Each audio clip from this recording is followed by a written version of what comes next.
அமரன் 100வது விழா நடந்திருக்கு. கமல் சார் ஹாப்பியா சார்? ஒரு ஃப்ரேம் பார்க்கும்பொழுது கமல் இருப்பார், பக்கத்தில் சிவகார்த்திகேயன். என்ன சொல்ல வருது அந்த ஃப்ரேம் அப்படின்றதால நேற்றுலேருந்து ஒரு வாதமாகவே போயிட்டு இருக்கு. அமரனோட சக்ஸஸ் எப்படி பார்க்குறீங்க? இல்லை, அமரன் வந்து உண்மையான சக்ஸஸ் தானே. ஏன்னா அந்த படம் வந்து கிராமம் வரைக்கும் போயிருக்கு. அந்த படம் வந்து பெரிய தாக்கத்தை ஏற்படுத்தியிருக்கு. ஸோ அப்படிப்பட்ட படங்கள் எப்போவாவது தான் தமிழ் சினிமாவில் வரும்.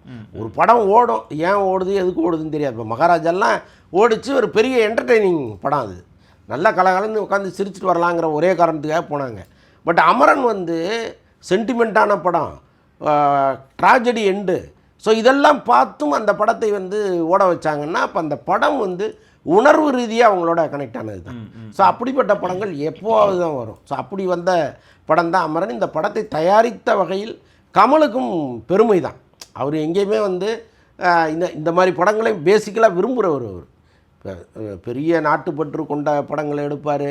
குருதி புனல் மாதிரி படங்கள்லாம் வந்திருக்கு. ரொம்ப ரிஸ்க்கான படங்கள்லாம் அவர் எடுப்பார்.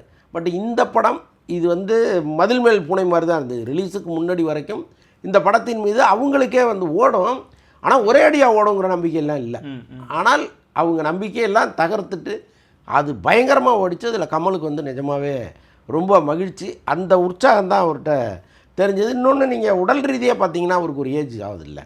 நீங்கள் என்ன இருந்தாலும் எத்தனை வருஷமாக நம்ம வந்து கமலை பார்த்துக்கிட்டு இருக்கோம் இங்கே. அப்போ அந்த உடல் ரீதியான தளர்வுங்கிறது நிச்சயமாக இருக்கும். ஸோ அதுதான் அந்த ஃபோட்டோவில் ஒரு புறம் மகிழ்ச்சி, ஒரு புறம் உடல் ரீதியான ஒரு சின்ன தளர்வு. இது ரெண்டையும் பார்த்தோம்.